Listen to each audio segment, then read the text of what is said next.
8 years have passed since those 10 days in Alaska's Denali backcountry, and I still wake up in cold sweats thinking about what I encountered out there. My name is Jake Duffin, and I'm a wilderness survival instructor with over 2 decades of experience in some of the most remote and dangerous places on Earth. I'm a former Army Ranger who's faced combat situations that would break most people. I've survived in conditions that have claimed the lives of seasoned outdoorsmen, but nothing, absolutely nothing, prepared me for what I witnessed during those final 3 days of what was supposed to be a routine solo survival challenge. I've debated for years whether to share this story. My reputation as a credible survival expert is everything to me. It's how I make my living, how I've built my career, and how people know me in the outdoor community. But the weight of keeping this secret has become unbearable. Maybe it's time people knew the truth about what's really out there in our wilderness areas. The idea for a 10-day solo winter survival challenge in Alaska had been brewing in my mind for years. After 2 decades of teaching others how to survive in extreme conditions, I wanted to push myself to the absolute limit. I chose the Denali backcountry specifically because of its reputation for being unforgiving. The area I selected was 40 miles from the nearest road, accessible only by bush plane, and notorious for its harsh weather patterns and dangerous wildlife.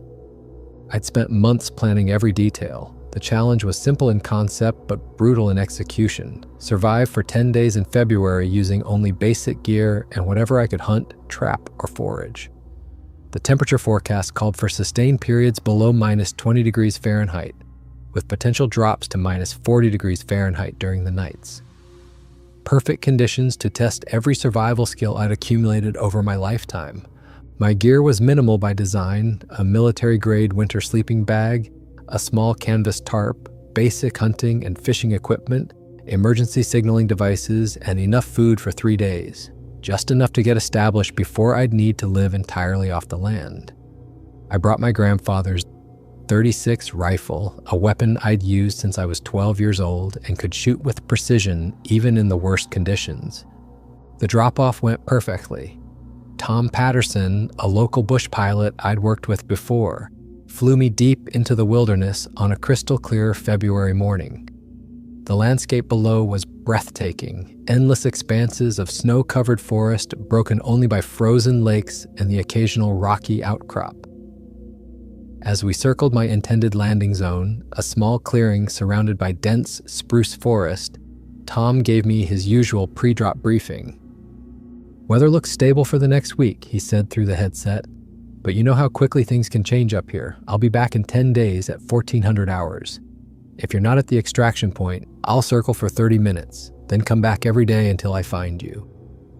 I nodded, feeling the familiar pre-mission adrenaline surge through my system.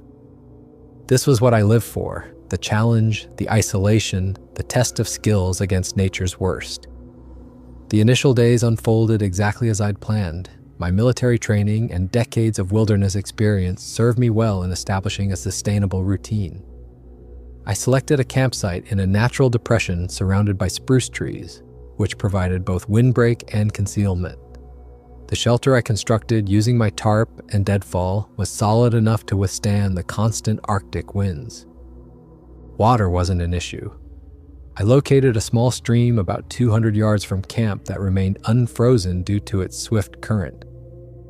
I established a fire pit with a proper reflector wall to maximize heat efficiency and minimize wood consumption.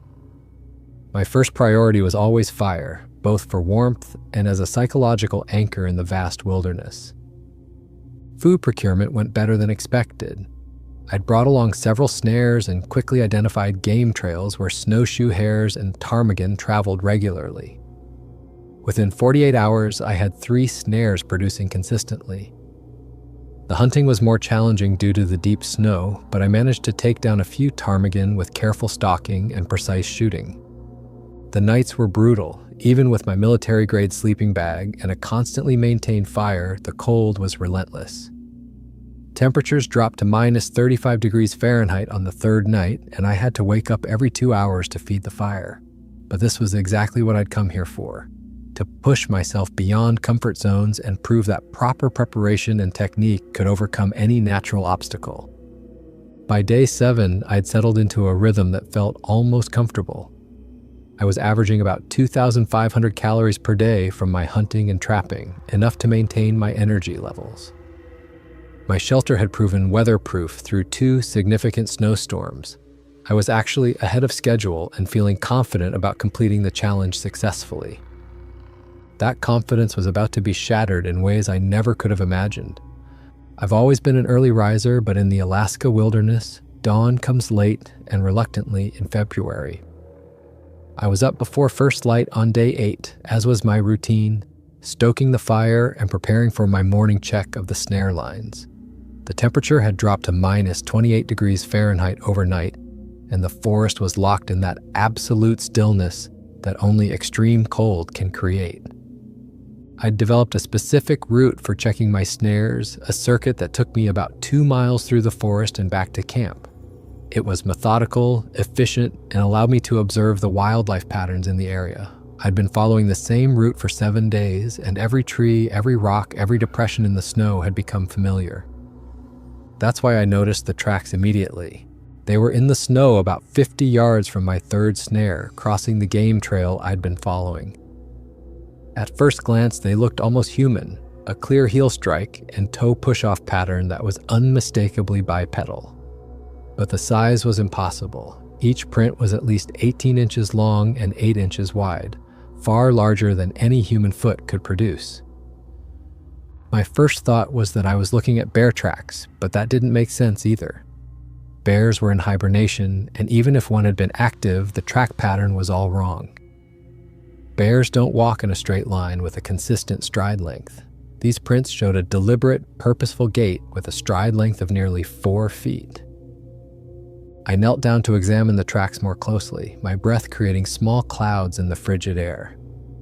The prints were relatively fresh, made within the last few hours based on the snow conditions. They were deep, indicating something with significant weight, and the edges were clean, suggesting the creature that made them had walked through recently enough that wind and snowdrift hadn't had time to obscure the details. But it was the depth that really troubled me.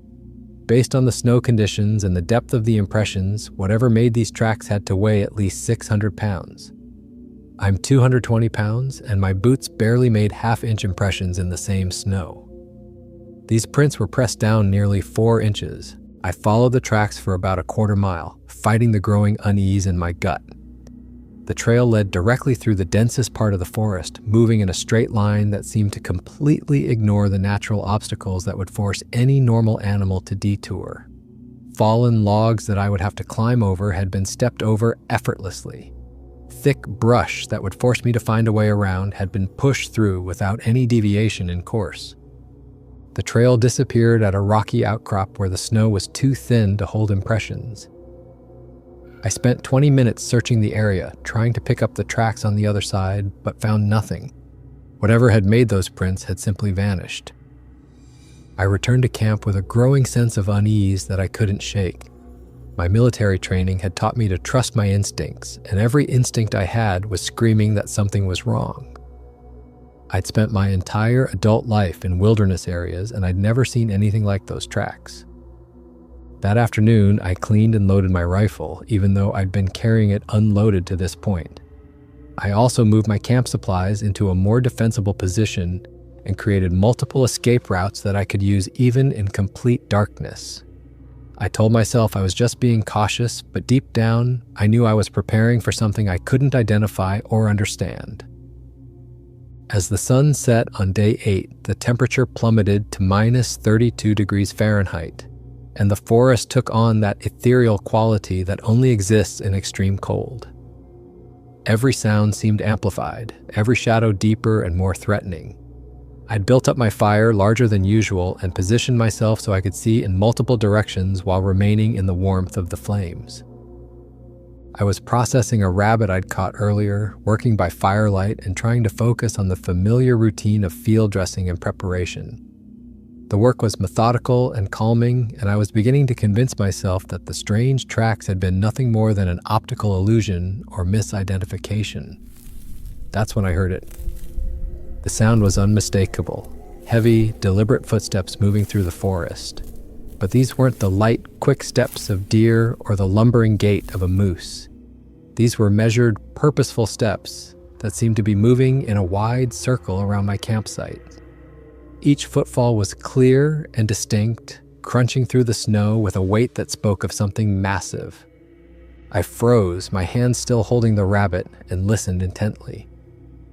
The footsteps stopped. For nearly 5 minutes, the forest was completely silent except for the crackling of my fire.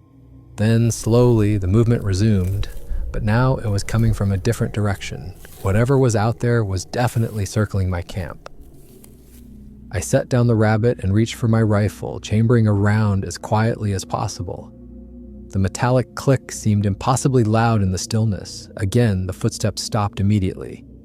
Whatever was out there had heard the sound and understood its significance. For the next hour, this pattern continued. I would hear movement, always staying just beyond the range of my firelight, and whenever I made any sound or movement, it would stop. But I could feel eyes watching me. It was the same sensation I'd experienced during combat patrols in hostile territory. The absolute certainty that you're being observed by something intelligent and potentially dangerous. Finally, I couldn't take it anymore. I grabbed my headlamp and rifle and stepped away from the fire. "Hello!" I called out, my voice echoing strangely in the cold air. "I know you're out there. Show yourself." The response was immediate and terrifying. A sound unlike anything I'd ever heard erupted from the forest. Part roar, part scream, but with an almost human quality that made my blood run cold. It was loud enough to hurt my ears and seemed to come from directly in front of me, maybe 60 yards away. I switched on my headlamp and swept the beam across the forest. For just a moment, I caught a glimpse of something massive moving between the trees. It was tall, at least 8 feet, and covered in dark hair or fur. The light reflected off what might have been eyes, and then it was gone, crashing through the underbrush with surprising speed for something so large. I stood there for several minutes, rifle ready, scanning the forest with my headlamp. But whatever had been watching me was gone. The forest had returned to its normal nighttime sounds, the occasional crack of a tree in the cold, the distant call of an owl, the whisper of wind through the branches. I spent the rest of the night by the fire, rifle across my knees, watching the tree line. Every shadow seemed to move, every sound seemed threatening. I dozed fitfully, waking at every small noise, but nothing else happened. By dawn, I was exhausted and beginning to question my own perceptions. Had I really seen something in the forest, or was it just shadows and exhaustion playing tricks on my mind? The rational part of my brain wanted to believe it had been nothing more than a hallucination brought on by isolation and stress. But my instincts, honed by decades of survival experience, told me otherwise. Something was out there, something that was watching me, and it was intelligent enough to stay just beyond the range of my firelight while it studied me. I woke up on day 9 to find my camp had been visited during the brief period I'd dozed off near dawn. The evidence was unmistakable and terrifying.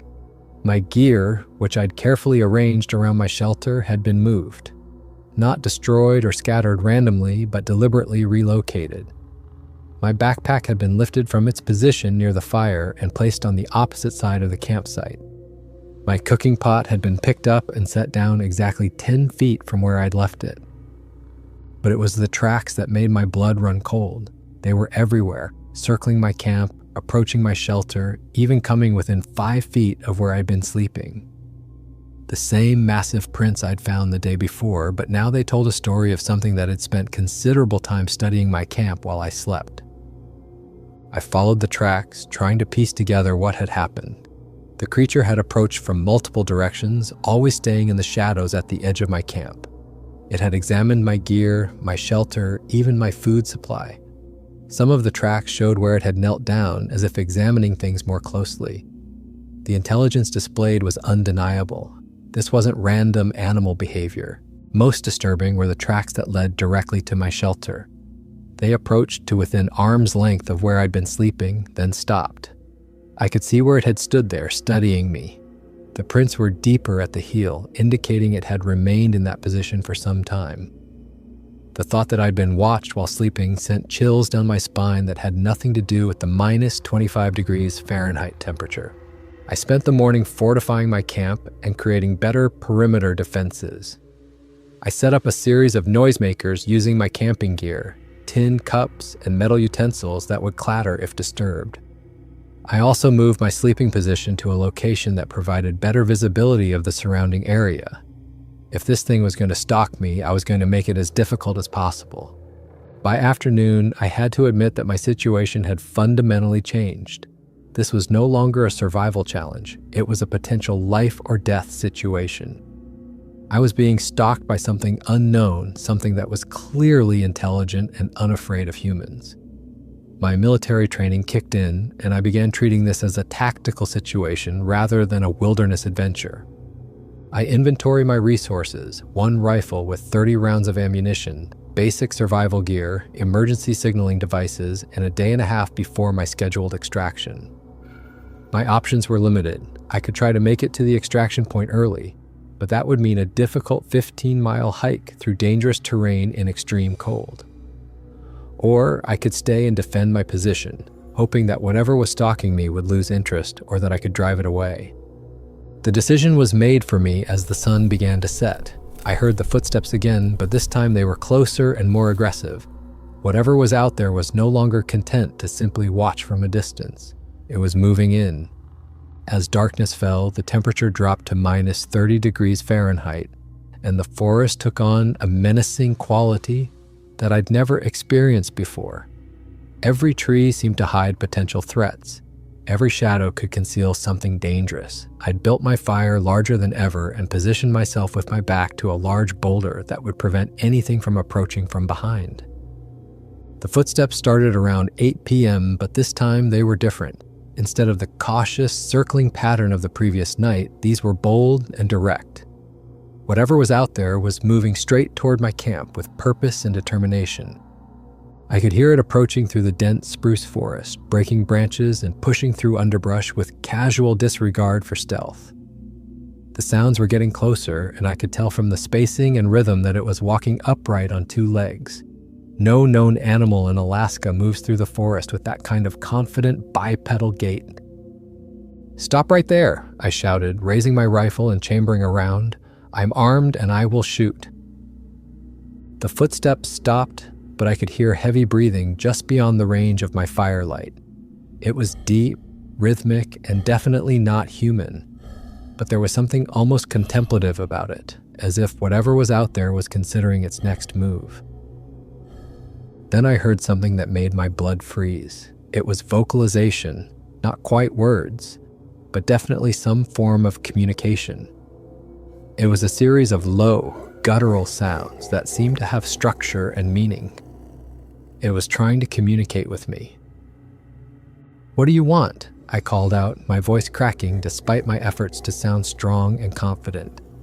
"I don't want to hurt you, but I will defend myself." The response was immediate and terrifying. A roar erupted from the forest that was so loud and powerful it seemed to shake the ground beneath my feet. It was followed by the sound of something large moving rapidly through the trees, not away from my camp, but around it. It was flanking me. I spun around, trying to track the movement with my headlamp, but the creature was staying just beyond my light range. I could hear it crashing through the forest, moving with incredible speed for something so large. The sound was coming from my left, then my right, then behind me. It was surrounding me. Then, suddenly, everything went quiet. The forest fell into a silence so complete it was almost oppressive. I stood there, rifle ready, turning slowly to scan the tree line. My heart was pounding so hard I was sure it could be heard for miles. That's when I saw it. Standing at the very edge of my firelight, partially hidden behind a large spruce tree, was something that shouldn't exist. It was at least 8 feet tall, covered in dark, shaggy hair, with a massive frame that spoke of incredible strength. The head was large and almost human in shape, but the features were more primitive, more ape-like. The eyes were intelligent and unmistakably aware, reflecting the firelight like 2 amber mirrors. We stared at each other for what felt like hours, but was probably only seconds. It was studying me with the same intensity that I was studying it. There was intelligence in those eyes, but also something wild and unpredictable. It was clearly deciding whether I was a threat, prey, or something else entirely. I kept my rifle trained on its center mass, but I didn't fire. Something in its posture suggested that it wasn't immediately threatening. It was watching, evaluating, trying to understand what I was just as much as I was trying to understand what it was. Then it stepped forward into the full light of my fire. The creature was even more massive than I'd initially thought. It had to be close to 9 feet tall and probably weighed 700 pounds or more. Its arms were incredibly long and muscular, hanging down past its knees. The hands were enormous, with fingers that looked capable of crushing bone. Its chest and shoulders were impossibly broad, and the entire body was covered in coarse, dark hair that seemed to absorb the firelight. But it was the face that was most disturbing. It was clearly not human, but it wasn't entirely animal either. The features were a blend of primitive human and something else, something that suggested intelligence and awareness, but also wildness and unpredictability. The eyes were large and expressive, showing emotions that I could almost recognize but not quite understand. We stood there in a standoff that seemed to last forever. I could feel sweat freezing on my forehead despite the extreme cold. My hands were shaking, but I kept the rifle steady. The creature made no aggressive moves, but its presence was so overwhelming that I felt like I was drowning in its power. Then, slowly, it began to move. Not toward me, but to the side, circling my camp at the edge of the firelight. It was studying my setup, my gear, my shelter. It was learning about me and how I lived. The intelligence in its movements was undeniable. This wasn't animal behavior, but something far more complex. I tracked it with my rifle, turning as it moved, but I still didn't fire. Something told me that as long as I didn't make any aggressive moves, it wouldn't attack. It was curious about me, not hungry or territorial. At least, that's what I hoped. After completing its circuit of my camp, the creature stopped directly in front of me again. We locked eyes once more, and for just a moment, I felt like I was looking into the face of something that was almost human, but not quite. There was recognition there, and perhaps even a kind of respect. Then it turned and walked away into the forest, disappearing into the darkness as if it had never been there at all. I stood there for another hour, rifle ready, waiting for it to return. But the forest had returned to its normal nighttime sounds, and I was alone again. I didn't sleep at all that night. I sat by the fire, rifle across my knees, replaying the encounter over and over in my mind. Had I really seen what I thought I'd seen? Was it possible that something like that could exist in the Alaska wilderness without being discovered by science? By dawn, I had made my decision. I was leaving for the extraction point immediately, a day early. I had gotten what I came for, a test of my survival skills. But I'd also gotten far more than I'd bargained for. It was time to get back to civilization and try to make sense of what I'd experienced. I broke camp at first light, packing my gear with the efficiency of someone who wanted to be somewhere else as quickly as possible. The temperature was minus 35 degrees Fahrenheit, and the sky was overcast with the threat of more snow. I had 15 miles to cover through difficult terrain to reach the extraction point, and I wanted to be there well before Tom arrived. The hike started normally enough. I was making good time through the forest, following a compass, bearing that would take me directly to the small lake where Tom would pick me up. The snow was deep but not impossible, and I was confident that I could cover the distance in 6 or 7 hours. But after about 3 miles, I began to feel like I was being followed. It started as just a sense of unease, the feeling of being watched that I'd experienced the previous nights. But as I continued hiking, the sensation grew stronger. I would hear sounds behind me, the crack of a branch, the whisper of movement through the trees. But when I turned to look, there was nothing there. I picked up my pace, trying to put distance between myself and whatever was following me. But the sounds continued, always staying just far enough behind me that I couldn't see what was making them. It was like being stalked by a ghost, something that was there but not there, present but invisible. After 5 miles, I stopped for a brief rest and to check my bearings. That's when I saw them. The same massive tracks in the snow, paralleling my route, but staying about 50 yards off to my left. Whatever had visited my camp the night before was definitely following me. I resumed hiking, but now I was constantly looking over my shoulder. The tracks continued to parallel my route, sometimes disappearing where the snow was thin, but always reappearing a little further ahead. It was clear that the creature was not just following me randomly, it was herding me, keeping me moving in a specific direction. That realization sent a chill down my spine that had nothing to do with the cold. If it was intelligent enough to herd me, then it was intelligent enough to predict where I was going. It might even be trying to cut me off before I reached the extraction point. I changed course slightly, veering to the right to see if the tracks would adjust accordingly. They did. Whatever was following me was definitely reacting to my movements, staying positioned to intercept me if I tried to deviate from my planned route. By mile 10, I was beginning to panic. The creature's tracks were getting closer, and I could occasionally catch glimpses of movement in the forest to my left. It was a dark shape moving through the trees, always staying just far enough away that I couldn't get a clear look at it, but close enough that I knew it was there. I was exhausted from the difficult hiking conditions and the constant stress of being stalked. My legs were burning from post-holing through the deep snow, and my pack felt like it weighed twice as much as when I'd started. But I couldn't stop. I had to reach the extraction point before whatever was following me decided to make its move. The final confrontation came with only 2 miles left to go. I was crossing a small clearing when I heard the sound of something large moving rapidly through the forest ahead of me. The creature was no longer following, it was moving to intercept me. I could hear it crashing through the underbrush, breaking branches and pushing through the forest with the kind of power that spoke of incredible strength. Then it stepped into the clearing directly in front of me. The creature was even more imposing in daylight than it had been by firelight. It stood nearly 9 feet tall, its massive frame blocking the trail ahead of me. Its dark hair was frosted with ice, and its breath created huge clouds in the frigid air. The eyes were intelligent and focused, studying me with an intensity that was almost overwhelming. We faced each other across the clearing, neither moving. I had my rifle ready, but I was hesitant to fire.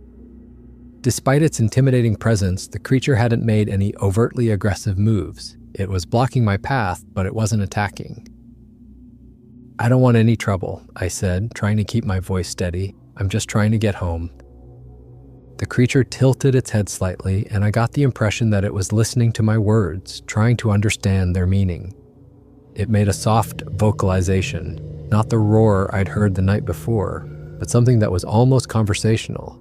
Then it took a step forward. I raised my rifle, and the creature immediately stopped. It seemed to understand the threat, but it didn't retreat. Instead, it made that same soft vocalization again, and I got the distinct impression that it was trying to communicate something to me. We stood there for several minutes, locked in a standoff that felt like it could go on forever. I was acutely aware that I was facing something that was probably stronger than a grizzly bear, but I was also aware that it was intelligent enough to understand weapons and threats. It was choosing not to attack, but it was also making it clear that it could if it wanted to. Finally, I made a decision. I reached into my pack and pulled out one of my emergency flares. If I couldn't communicate with it, maybe I could scare it enough to let me pass. I pulled the pin, and the flare ignited with a brilliant red light and a loud hissing sound. The creature jumped back, clearly startled by the sudden brightness and noise. I followed up by pulling out my emergency whistle and blowing it as loud as I could. The combination of the flare and the whistle created enough chaos and confusion that the creature retreated several steps. It was clearly unsettled by the noise and the bright light, but it wasn't running away. It was just giving me more space. I used the opportunity to move forward, keeping the flare between myself and the creature. It watched me pass, but it didn't try to stop me. As I reached the edge of the clearing, I looked back to see it still standing there, watching me with those intelligent eyes. I hiked the final 2 miles in record time, driven by adrenaline and the overwhelming need to reach safety. By the time I reached the extraction point, I was exhausted, dehydrated, and shaking from more than just the cold. But I was alive, and I was going home. Tom arrived right on schedule at 2 p.m., his small plane touching down on the frozen lake with the precision of someone who'd been flying in Alaska for decades. I was waiting for him at the designated spot, my gear packed and ready to go. I'd never been so happy to see another human being in my life. As we loaded my gear into the plane, Tom noticed my condition. I was exhausted, obviously stressed, and probably looked like I'd been through hell, which in a way I had. "Rough trip?" he asked, studying my face with the kind of concern that comes from years of extracting people from dangerous situations. I hesitated before answering. How do you explain to someone that you spent 3 days being stalked by something that isn't supposed to exist? How do you tell a rational person that you've seen something that science says is impossible? "Yeah," I said finally, "rougher than I expected."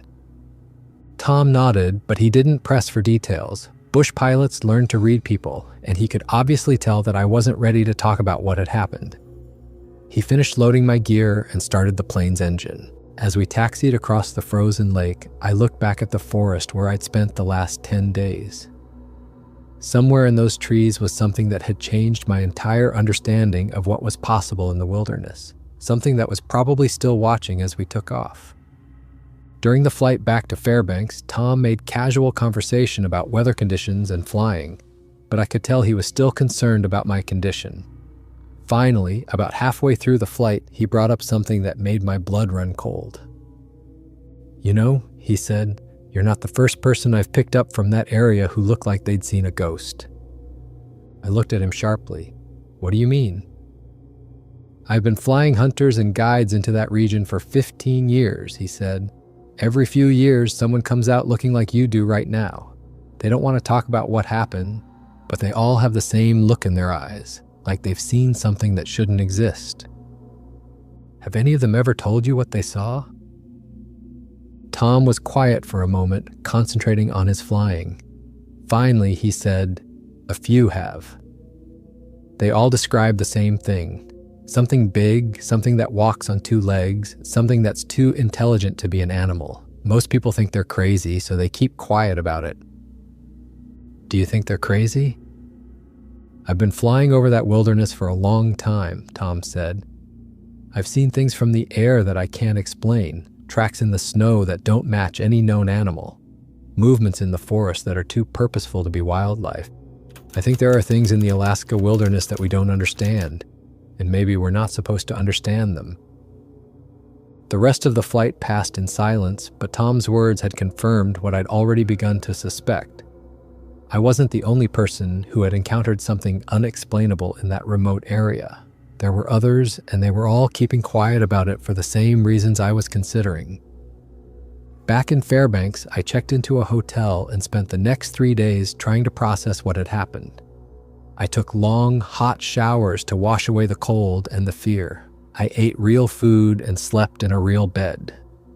But I couldn't stop thinking about those 3 days in the forest and what they meant. I considered my options. I could keep quiet about what I'd seen and continue with my life as if nothing had happened. I could try to convince myself that it had all been a hallucination brought on by stress and isolation. Or I could report what I'd experienced and face the potential consequences to my reputation and career. The decision was made easier by a conversation I had with Dr. Sarah Matthews, a wildlife biologist I'd worked with on several projects. I called her under the pretense of discussing my survival challenge, but I eventually worked up the courage to describe what I'd encountered. "Jake," she said after I'd finished my account, "you're not the first person to report something like this. There are dozens of similar accounts from Alaska and the Pacific Northwest. Most people are too afraid of ridicule to report them officially, but they exist." "Do you think it's possible?" I asked. "I think there are a lot of things in the wilderness that we don't understand," she said. "The Alaska wilderness is vast and largely unexplored. If something large and intelligent wanted to remain hidden, it could probably do so indefinitely." That conversation gave me the courage to file an official report with the Alaska Department of Fish and Game. I spent 2 days writing a detailed account of everything I'd experienced, including descriptions of the tracks, the encounters, and the behavior I'd observed. I tried to be as objective and scientific as possible, sticking to facts and avoiding speculation. The response was polite but non-committal. A wildlife officer named Jim Bradley called me to discuss the report, and he asked some detailed questions about the location and the specific behaviors I'd observed. He seemed genuinely interested in what I had to say, but he also made it clear that they received similar reports regularly and that they were filed away for future reference. "We can't investigate every report of unusual wildlife encounters," he said, "but we do keep track of patterns and locations. Your report will be added to our database." I asked him if there had been other reports from the same area, and he confirmed that there had been several over the years. He wouldn't give me specific details, but he suggested that the area I'd been in was known for unusual wildlife activity. 6 months later, I learned that the area where I'd had my encounter had been designated as a special research zone with restricted access. No official explanation was given, but hunting and camping permits were no longer being issued for that region. When I tried to get more information, I was told that the area was being studied for ecological research purposes. 8 years have passed since my encounter in the Alaska wilderness, and I still don't have answers to the questions that experience raised. I've continued my career as a survival instructor, but I've never returned to that area of Alaska. I've never had another encounter with anything similar, but I've never stopped thinking about what I saw. I've done extensive research on similar encounters, and I've found hundreds of accounts from credible witnesses describing similar experiences. Military personnel, law enforcement officers, experienced hunters and guides, all describing encounters with something large, intelligent, and bipedal that doesn't match any known animal. The scientific community remains skeptical, and I understand why. Extraordinary claims require extraordinary evidence, and blurry photographs and eyewitness accounts aren't enough to prove the existence of an unknown species. But the consistency of the reports, the credibility of many witnesses, and the vastness of the unexplored wilderness suggest that something is out there. What troubles me most is the intelligence I witnessed. This wasn't just a large animal, it was something that could think, plan, and adapt. It studied me, learned my routines, and made strategic decisions about how to approach me. It understood tools and weapons, and it was capable of complex problem solving. If such creatures exist, it raises profound questions about our understanding of evolution, biology, and the natural world. How could something so large and intelligent remain hidden for so long? How many of them are there? What do they want? And perhaps most importantly, what does their existence mean for our understanding of our place in the natural world? I've shared my story with selected colleagues and friends over the years, and the reactions have been mixed. Some are skeptical, others are intrigued, and a few have shared similar experiences of their own. I've learned that there's a community of people who have had unexplained encounters in the wilderness, and most of them keep quiet. If you're interested in more stories like this one, then check this extraordinary retelling of one of the most tragic Bigfoot encounters.